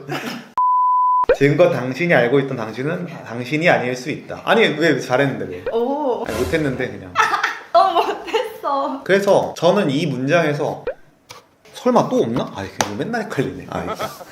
일단은 첫 번째는 모텔 이론이에요. 여기서 문제가 혹시 뭐라고 생각하시나요? 네모 친 거에서. 일단 첫 줄에서 저는 호기심을 좀 자극하려고 멋있어 보이는 말을 좋았어요. 넣었는데 근데 이 말을 듣고 다음을 읽고 싶지 않을 수 있겠다는 생각을 살짝 해봤습니다. 저는 가장 큰 문제였다고 보는 거는 당신의 가장 큰 결핍을 찾아라예요. 전 제일 좋아하는데. 왜 그러냐면은 어떤 남자가 여자에게 말을 걸었어. 근데 그 상태에서 남자는 이 여자와 사랑을 이제 이루고 싶어. 결혼이 됐든 뭐가 됐든. 근데 그 상태에서 말 걸자마자 우리 모텔 갑시다 하면 어떻게 돼요? 싸대기 맞죠? 맞아요. 왜 그런 거예요? 이 남자가 누군지를 알 수가 없잖아. 나를 언제 봤다고. 결국에 사랑이 이루어지려면 이 사람이 정상인인지 번듯한 직업은 있는지 열심히 사는 사람인지 성실한지 바람둥이는 아닌지 이런 모든 것들을 대화나 데이트나 연락을 통해서 간접적으로 모든 거를 보고서 결정을 하는 거예요. 사귄다던가 결혼을 한다던가. 근데 여기서 지금 제일 큰 문제가 시작하자마자 당신의 가장 큰 결핍을 찾아라 이러면은 바로 이탈돼요. 저는 직설적이라고 생각해서 좋다고 생각했는데. 누군지 모르잖아, 황낙엽이 누군지. 물론 뭐 CEO에서 어쩌고 됐다고 하는데 이게 증명이 된 게 아니잖아. 아니면 아예 그 증명을 다 쓰고 80억 매출까지의 그런 거를 증명을 한 다음에 이걸 하면은 그나마 괜찮아요. 첫 번째는 그게 문제였다고 저는 보고, 이러면 여기서 네가 뭔데 떠들어, 네가 뭔데 나보고 텔 가자고 해 하면서 이탈되는 거야. 그렇다고 처음부터 잘난 척을 하고 들어가면 그래, 그게 부끄러웠어요. 잘난 척도 없이 명령어로 너 똑바로 살아 미친놈아 이렇게 하면은 더 이상하잖아. 네, 내 스타일은 그거지. 아니 그게 서두에 제 얘기를 조금 넣어요. 그냥 예를 들어서 인스타에서 요즘 릴스가 떴어. 뜨자마자 너 왜 그렇게 사세요? 그러면 무슨 생각이 들어? 열심히 살자. 아니 그걸 보자마자 넌 뭔데 떠드는 그치, 거야? 그치. 너 프로필이 뭔데? 너 얼마나 성취가 있는데라고 들을 수밖에 없어. 근데 굳이 처음부터 불쾌감을 줄 이유는 없는 거지. 예쁘장한 여자가 그렇게 하는 순간 또 무슨 생각이 들어요? 너는 예뻐서 된 거잖아. 나 그 말 제일 많이 들어. 나 아니거든 사실. 쇼핑몰도 얼마나 없이 했어. 아 그쵸.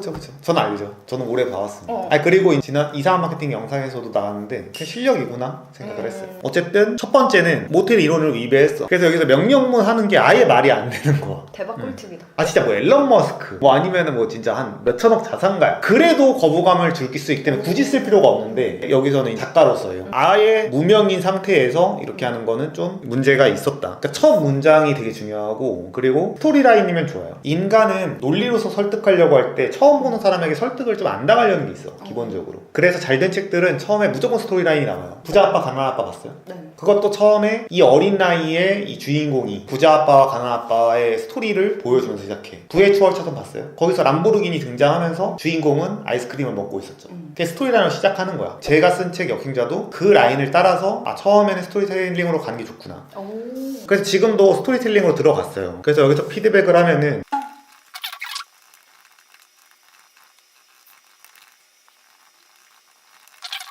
그러면 보도록 하겠습니다. 처음에 결국 결론적으로 스토리라인이 중요하다라고 말을 했죠. 이건 지금 제가 새로 간단히 쓰다가 그냥 만 거고, 스토리라인이라는 건 뭐예요? 기승전결이 있어야 돼. 로맨스 영화에서 남녀가 갈등을 겪고 오해를 하다가 어떤 사건을 겪고 서로 결합을 하게 되면서 그 러브 라인이 너무 재밌는 거죠. 근데 만약에 영화에서 시작하자마자 둘의 결말을 보여줘. 둘이 잘 돼서 잘 살아가는 모습을 보여주고 영화가 시작해요. 그럼 어떻게 돼요? 재미없어요. 영화가 망하죠. 네, 안 봐요. 지금 이 글이 그렇습니다.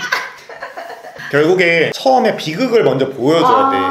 그래서 스토리라인은 잘 살다가 떨어졌다가 뭐 그렇게 가도 되고, 아니면 처음부터 이렇게 가도 되고, 어려운 포인트가 무조건 나와야 돼 스토리라인은. 근데 지금 40번의 이사를 했다. 결국 이제 나락으로 가는 걸 해. 근데 웃긴 게 이게 결국에 스토리로 뭔가 보여줘야 되는데 처음부터 결핍을 찾아라! 나 이미 이제 잘났다라는 걸 보여주고 시작해.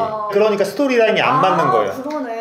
이미 결론을 보여주고 나 이미 졸라 잘났어요 라는 걸 보여주고 이게 시작이 되니까 여기서부터가 별로 공감이 일단 안 되는 거야. 그리고 좀 주의해야 될 것 중에 하나가, 요즘 어쨌든 자기계발 서적들은 이런 스토리라인으로 많이 간단 말이야. 근데 여기서 흑수저라는 단어를 저는 안 쓰면 좋을 것 같아. 왜요? 트렌드 한다는데. 이런 책을 소비하는 사람은 흑수저가 진짜 지겹게 들었단 말이야. 그렇죠. 이걸 뭔가 창의적으로 변환을 하던가 안 쓰던가 해야 돼. 근데 이거를 쓰는 순간 무슨 느낌이 드냐면은 고립하구나. 뻔한 이야기가 되겠구나라고 전체적으로 그냥 같이 하라고 빡 먹어버려요. 그래서 요즘 책들 중에서 만약에 자기계발서를 보러 갔어. 근데 아침에 일찍 일어나지 말아라. 이게 1장의 제목이야. 아침 식사는 이렇게 해라. 뭐뭐 해라라는 어법으로 많이 돼 있는 책이 있다고. 그게 40개가 있어. 그거 사요? 안 사요. 안 사죠. 네. 왜냐면은 그게 20년 전, 30년 전에 자기개발 서적의 트렌드였기 때문에. 그게 지금에는 완전히 이제 고리타분해졌죠. 예를 들어서 이 유부녀지만 어떤 남자가 말을 걸어. 커피 한잔 하실래요? 하면서 거기서 여자들은 물론 잘생겼으면 결과는 다르지만 이게 보통은 싫단 말이야. 그치. 왜냐하면 너무 뻔한 말이에요. 그러니까 이거 자체가 상징하는 게 고리타분하겠구나를 다 상징해. 근데 그걸 창의적으로 하거나 웃기게 되면은 달라지겠죠. 그런 거를 담고 있어요. 그래서 트렌드상 너무 뻔한 거를 해버리면은 전체를 그냥 보기가 싫어져요. 그래서 처음에 흑수저라는 단어가 나올 바에는 제가 만약에 이 상황이었으면은 너무 뻔한 이야기지만 잠시 옛날 이야기를 하려고 한다. 조금 뭐 멋있게 변형을 할 것 같아. 뭐 그렇게 하거나 그거 없이 그냥 들어갈 것 같아요. 그래서 초반 부분이 진짜 중요한데 초반에 흑수저가 나오는 순간 흑수저 됐는데 잘 됐다는 이야기겠지. 너무 뻔해지니까 이런 상징적인 단어들은 최대한 안 하는 게 좋아요. 좀 뻔한 말들. 그래서 첫 문장에서 직관적으로 충격 주기 이런 것도 첫 문장을 위에를 날린다고 치고 지금 이거를 본다고 할게요. 태어나 30살이 될 때까지 무려 40번의 이사를 했다. 이것도 나쁘지는 않아. 근데 직관적이진 않다고 해야 되나? 그래서 저라면은 아예 이때 어떤 방에서 어떤 고통을 받고 있었고 18살 어린 여자아이가 시멘트 바닥에서 찬물로 샤워한다는 거는 뭐뭐 했다. 감정을 팍 느끼면서 상상만 해도 아 춥다. 이런 느낌을 줄 수 있게 한다던가 나는 20살까지 20번의 이사를 다니면서 나는 죽어 있었다. 뭐 예를 들면 내 영혼은 죽어 있었다. 뭐 약간 이런 식으로 뭐 죽었어? 이 인간은 공포, 죽음, 위협. 그래서 우리가 스릴러 같은 영화나 어떤 영화를 보면 처음에 누군가가 살해되는 장면이 시작되면 되게 몰입감이 확 가거든요. 조금 뭔가 충격적인 거를 어떻게든 첫 문장에서 저는 갔을 것 같다. 그리고 하나만 더 피드백을 하면은 지금 올과 냈어. 근데 기승전결이 있어야 된다고 그랬잖아요. 그러니까 스토리라는 건 뭐냐면은 위기가 있고 해결이 있어. 그럼 그 중간에 뭐가 있어야 되냐면 키가 있어야 돼요. 모든 스토리에 키가 있어요. 자청 역행자 스토리도 보면은 개찐따였어. 근데 그 키가 책이 될 수 있고 아니면 중간에 지한이라는 등장인물이 나와요. 그렇게 무언가가 하나의 키가 발생을 하면서 어떤 결과물이 나와. 예를 들어서 이상한 마케팅이라는 채널을 키운다라고 제가 고심하던 때가 있었어. 뭐 그런 스토리를 얘기해요. 근데 이상한 마케팅 채널은 표본이 낮아서 절대 키울 수 없는 10만 넘어가는 채널이 없거든. 마케팅 채널 중에. 그런 위기가 있었어. 근데 거기서 황나겸이라는 사람을 등장시켜서 이 사람이 키가 되면서 10만이 돼. 그래서 키포인트가 있어. 근데 지금 보면은 키가 없어요. 그러니까 여기서 어려웠대. 근데 갑자기 3년 만에 국가고시 합격했어. 그러니까 여기에 분명히 어떤 계기라는 게 있거든요. 스토리라는 게 있고 뭐 부모님의 어떤 뭐 잔소리가 될 수도 있고 어떤 감정적인 변화라던가 아니면은 이거를 독려했던 어떤 사람의 설득이 있었다던가 뭔가가 분명히 있단 말이야. 근데 이 스토리라인이 없고 그냥 갑자기 드디어 가난에서 벗어나면서 3년 만에 국가고시 합격했다라고 나와버리니까 스토리가 아무런 감정을 변화시키지 못하는 거예요. 넷플릭스 본 적 있어요? 뭐 기묘한 이야기라던가 어떤 드라마들 보면은 전체적으로 기승전결이 40편으로 되어 있지만 한 편 한 편당 무조건 거기서 위기가 있고 그게 해소가 되면서 한 편이 끝나요. 스카이캐슬이 됐건 뭐 워킹데드가 됐던 모두 다 똑같아요. 그런 식으로 가야 된다. 약간 영혼이 지금 나간 것 같은데 아 이거를 어떻게 수정해야지? 여기에서 제 머리에 한계가 있는 것 같아요. 그걸 어떻게 내 걸로 바꾸지? 되게 간단하죠. 처음에 이 명령문 그냥 다 지우고 스토리텔링 들어가면 되고 첫 번째. 그리고 이 중반에 기승전결을 하라고 했는데 중간에 어떤 키가 빠졌잖아. 그럼 그 중간에 어떤 일이 있었는지 그냥 넣으면 끝나는 거고. 그리고 첫 문장을 신경을 쓰라고 했으니까 이 부분에 대해서 그냥 30분만 더 써보면 되는 거야. 그리고 흑수저라는 이런 고리타분한 단어들 사람들을 뻔하게 만드는 거 그냥 지우고. 근데 지금 4가지를 한꺼번에 피드백 받다 보니까 멘탈이 터진 건데 그런 것 같아. 근데 되게 쉬워요. 키를 중간에 넣고 중간에 어떻게 해결이 됐는지 그 과정을 쓰면 되겠다. 고리타분한 단어 뺀다. 첫 문장 신경 쓴다. 모텔 이론에 따라서 처음부터 결과물을 보여주거나 처음부터 어떤 명령문으로 상대에게 기분 나쁜 감정을 굳이 줄 이유가 없다. 이렇게 복습을 하면 되겠죠. 아니 뭐 지적한 게 아니라 탈탈 턴 것도 아닌데 왜 멘탈이 터졌어? 아니 멘탈이 터진 게 아니라 이거를 보시는 대중분들이 이 글이 그러면 어떻게 바뀔까에 대한 궁금증이 있을 것 같아서 여러분들과 똑같은 마음이거든요. 어떻게 바꾸면 정말 좋은 글이 나올까? 결과물이 좀 궁금해요. 되게 좋다. 써보세요. 그럼 다음 주에 만나는 걸로? 뭐 써온 거를 제가 그냥 간단히 조금만 수정해도 분명히 되게 좋을 것 같아요. 방금 말했던 피드백 정도만 확실히 이해가 됐어요. 하면은 그러면 그 글이 어떻게 변하는지 다음에 또 볼 기회가 있다면은 조회수가 1만 안 나온다면은 체인지 하겠습니다. 안 돼. 여러분 살려주세요. 이것 말고도 사실은 100개 지적할 게 있지만 그런 거 같아요. 아 장난이에요. 그래도 이제 직관적으로 여기 보시는 분들이나 가장 기본적으로 뭘 해야 될지에 대해서 이 정도만 했어도 이 글이 훨씬 재밌었을 것 같고 안 읽히는 글이 아니었을 것 같아요. 오늘은 첫 시간이니까 이 정도로 하고 수정하는 거 심리적 압박은 들겠지만 30분이면 할 것 같거든요. 네. 나중에 기회가 되면 한번 다시 피드백도 하고 네. 숙제 검사도 한번 해보도록 하겠습니다. 오늘 먼 걸음 해주시느라 감사했고 마지막으로 하실 말 있나요? 제가 초사고 글쓰기를 진짜 너무 유익하게 읽었거든요. 이렇게 글쓰기에 대해서 쉽게 설명한 저자는 없었다라고 생각했는데 저의 글을 피드백 받을 수 있는 시간이어서 너무 감사했어요. 사업가라 가지고 갑자기 시키지도 않은 광고를 했다. 아니 저는 진짜 좋았어요. 초사고 글쓰기가. 초사고 글쓰기 같은 경우에 네. 댓글에 제가 링크로 자료를 남겨드릴 테니까 한번 참고하시면 좋을 것 같습니다. 무료 PDF 있지 않나요? 네네네. 무료 버전으로 한번 보시길. 좋습니다. 다음에 또 뵙겠습니다. 네. 감사합니다.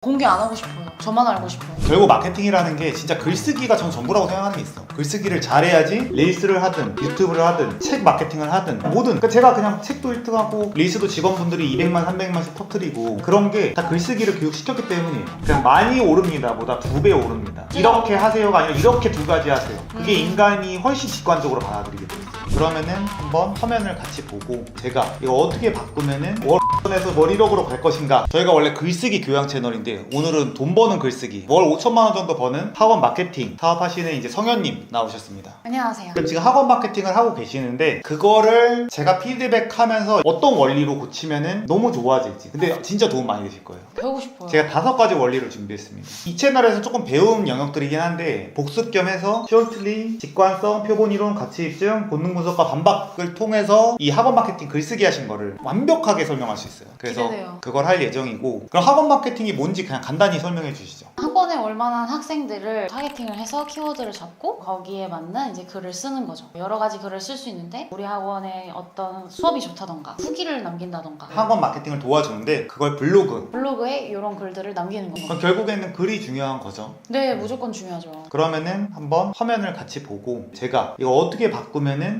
에서 월 1억으로 갈 것인가 해보도록 하겠습니다. 근데 될 것 같아요. 제목이 학원에 문의 오는 후기의 비밀. 마케팅 다이어트 학원 후기는 1분 안에 쓰고 미친 퀄리티인 이유. 첫 번째로 이 글쓰기도 마찬가지, 썸네일도 마찬가지고 블로그 제목도 마찬가지인데 이미 고수시지만 제 관점에서 이야기를 하는 거예요. 일단은 할 때 카피라이팅에서 제일 중요한 거, 마케팅에서 제일 중요한 거는 정보를 다 빼는 거예요. 예를 들어서 썸네일을 만약에 성현님을 통해서 만든다고 해요. 귀여운 사장님 월 5천만 원 버는 법 하고 성현님을 해. 그럼 중복이 있어요. 얼굴이 이미 귀여워 보이는 상태에서 귀여운 사장님이라고 말하는 것 자체가 중복이에요. 그럼 이 귀여운을 빼버리는 거예요. 그런 것처럼 이 제목에서도 잘 모르겠으면 15자 이하로 무조건 간다 라고 원칙을 세우고 그러면 어떻게 되겠어요? 지금 한 30자 된단 말이에요. 그럼 뺄 거를 계속 뺄 수 있어요. 왜 줄여야 되냐라고 말을 하면은 결국에 글쓰기라는 건 상대의 뇌를 편하게 만드는 거예요. 상대의 뇌가 딱 보자마자 이해가 돼야 돼. 근데 사실 지금 제목은 아예 이해가 안 되긴 하거든요. 주어 목적어도 안 맞고 글도 길어졌고 마케팅 다이어트가 뭔지도 사람들이 일단 알 수가 없고 물론 이제 이게 이미 이걸 아시는 분들이 보니까 이렇게 한 거긴 한데 그럼에도 안 써도 되고 그래서 제가 오늘 원칙을 한번 이야기하겠습니다. 오늘 배워볼 거는 짧게 쓰는 거, 직관적으로 보여주는 거, 세 번째 표본이론, 네 번째 가치입증, 본능 분석과 반박. 자세한 거는 아래를 보겠습니다. 그러면은 지금 제목을 볼게요. 해석을 해볼게요. 학원에 문의 오는 후기의 비밀. 마케팅 다이어트 학원 후기는 1분 안에 쓰고 미친 퀄리티인 이유. 결국에 이거의 목적이 이제 중요한 거죠. 지금 펜으로 한번 해보겠습니다. 이게 본능 분석과 반박이라고 제가 최근에 자청 유튜브에 올렸어요. 이 채널에서도 많이 이야기를 하고 있는데 결국 이 글을 쓰는 의도가 있단 말이에요. 예를 들어 성현님이 출연했는데 그거 같은 경우에도 본인의 유튜브 채널을 한번 만들고 싶다. 그래서 여기서 구독자 한 100명 빨겠다라는 이제 의도가 있단 말이에요. 그런 것처럼 뭔가 할 때는 뭔가 무조건 의도가 있어요. 그래서 학원 마케팅을 한다. 물론 학원 마케팅을 도와서 사람들 돕고 싶다. 또 맞지만 난 돈을 벌고 싶어서 편하게 살고 싶어가 가장 밑바닥에 있단 말이에요. 근본 원인을 생각을 해야 되는데 결국 이 글의 근본 목적 학원의 문의를 높이고 싶다. 원장들이 그러니까 원장님들이 결국에 이 마케팅 글을 보는 이유는 뭐겠어요? 자기 학원을 대박 내고 싶고 잘 되게 하고 싶은 거예요. 학원의 원생수가 많아지는 게 목적이에요. 그러면은 학원의 문의를 높이고 싶다가 그 결론이에요. 결국 이걸 건드리면 돼요. 그러면은 이 원장들한테 이득을 주는 무슨 말을 해야 돼요. 근데 여기서 보면은 문의 오는 후기의 비밀 이렇게 하려면은 지금 학원에 문의 오는 후기의 비밀이라는 걸 이야기하고 있는데 이거는 학원 원장이면서 후기가 너무 중요하다는 걸 이미 너무 잘 알고 있는 상태여야만 그러니까 표본이 낮은 거예요. 근데 학원 원장님들 중에서 후기가 중요하다는 거 아는 사람은 제가 봤을 때 10분의 1, 100분의 1 비율인 것 같거든요. 적어요. 중요한 거는 표본을 넓혀서 학원의 문의를 높이고 싶다가 결론이에요. 학원 문의를 10배 높이려면 학생 후기가 전부입니다. 원생 후기를 남기면 문의 전화가 폭발. 그러니까 결국에 핵심은 나머지를 다 빼고 문의를 10배 높이려면, 문의 전화가 폭발하려면, 이건 제가 짠 거예요. 대충. 이게 훨씬 직관적인 거죠. 위에 거보다는. 위에 거는 바로 이해가 안 되지만 결국 밑에 거를 봤을 때 그건 뭔진 모르겠지만 이 글을 보면은 문의가 10배가 높아질 수 있는 확률이 생기니까 클릭할 확률이 높아지게 되는 거죠. 그러면은 이거를 봤을 때 반박이 뭐가 있어요? 10배 안 높아지면 어쩔 거야? 문의 전화 폭발 안 할 거면 어쩔 건데 라는 게, 그럼 결국 그걸 내용에서 증명하면 돼요. 그래서 본능 분석과 반박 제거, 이거는 자청 채널에서 이걸 한번 봐야 되는데 봤다고 가정하고 뭐 안 봐서도 상관없습니다. 글을 남기는 목적, 학원 문의를 높이고 싶다라는 걸 충족시키면 돼요. 그러면은 그걸 충족시켜 주려는데 이걸 해야 돼라고 말하는 상대방 쪽에서 반박할 수밖에 없단 말이에요. 안 되면 어쩔 거야? 그거 뭐 논리가 있어? 라고 나옵니다. 근데 여기서 대부분 마케팅을 해보려고 하시는 분들이 자청님의 글을 한 번은 거쳐서 볼 수밖에 없거든요. 이렇게 앞에서 세게 후킹하는 게 무서워요. 말씀해주신 대로 이렇게 반박하면 어떡하지 할까봐. 만약에 이게 무섭다, 뭐 10배 높이려면 문의 전화가 폭발할 수밖에 없으니 이게 약간 과장처럼 많이 느껴질 수 있어요.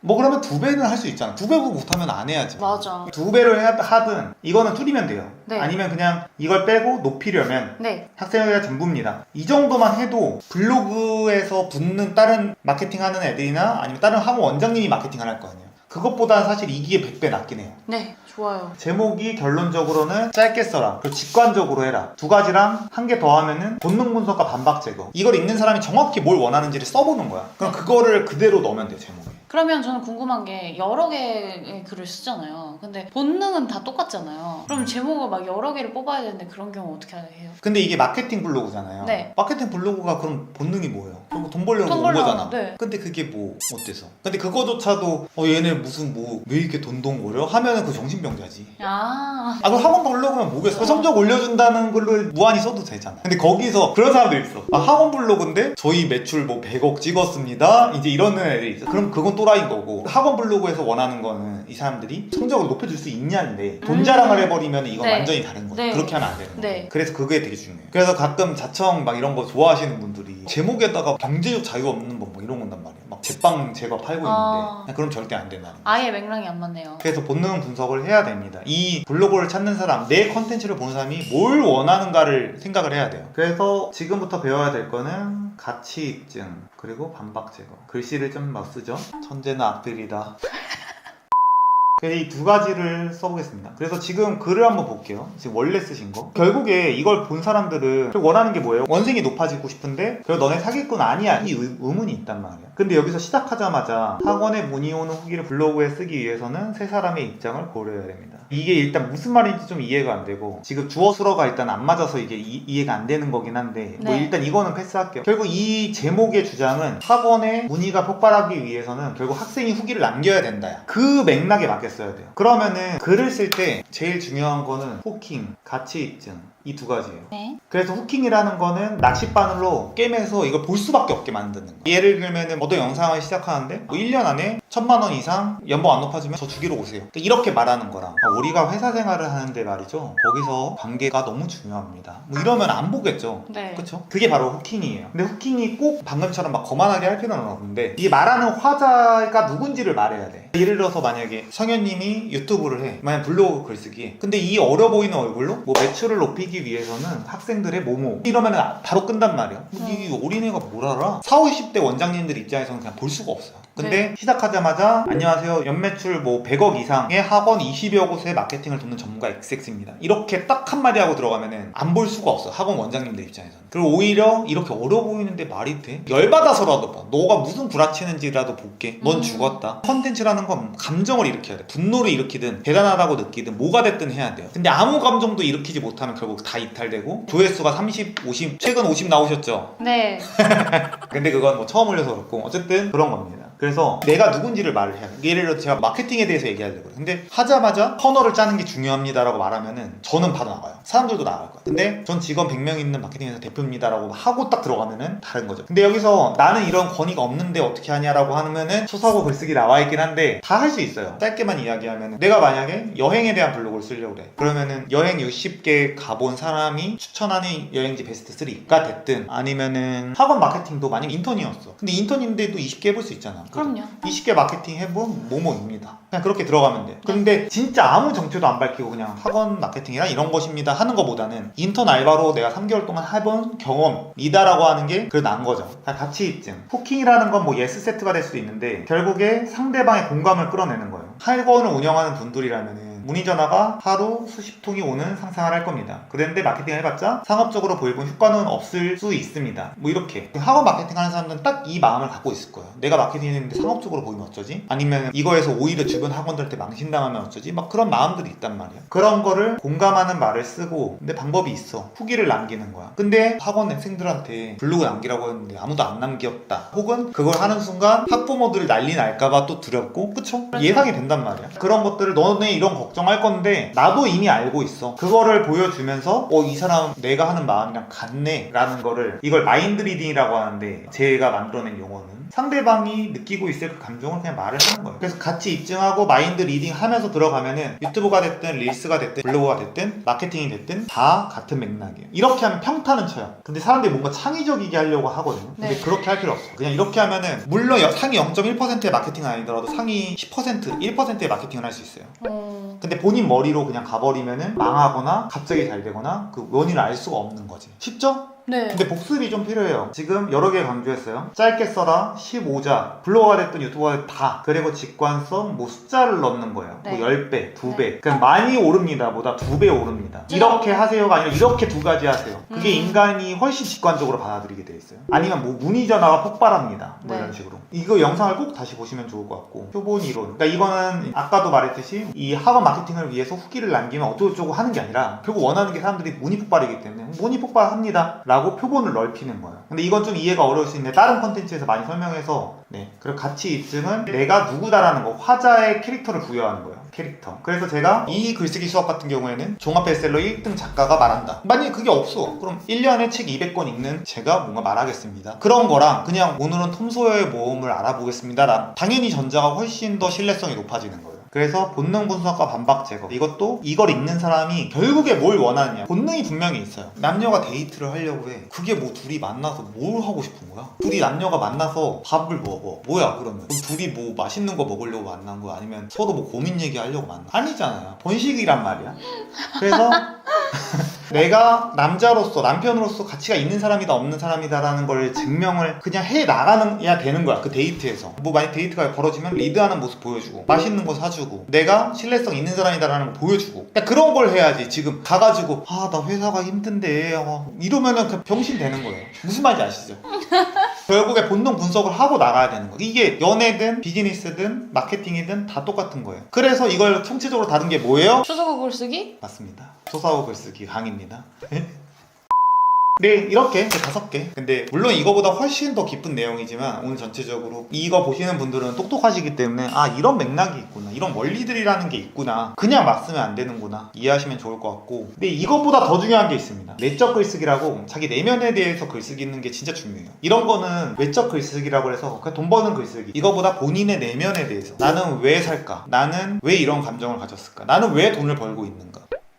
뭐야, 돈에 미쳐서 그런 질문 왜 하지라는 표정인데?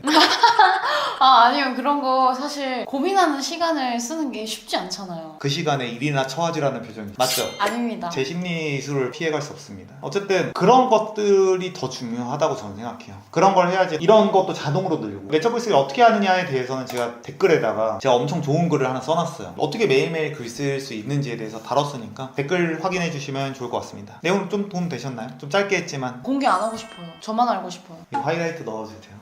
네, 오늘 나와주셔서 너무 감사했습니다. 저도 훌륭한 수업 해주셔서 네. 감사합니다. 근데 진짜 이 정도만 지켜서 이거 직원들한테 교육시키고 챗GPT 적용해가지고 하면은 또 월일업까지 갈 수 있어요. 자청님을 얼른 넘는 부자가 될 수 있도록 노력하겠습니다. 그건 불가능할 것 같습니다. 감사합니다.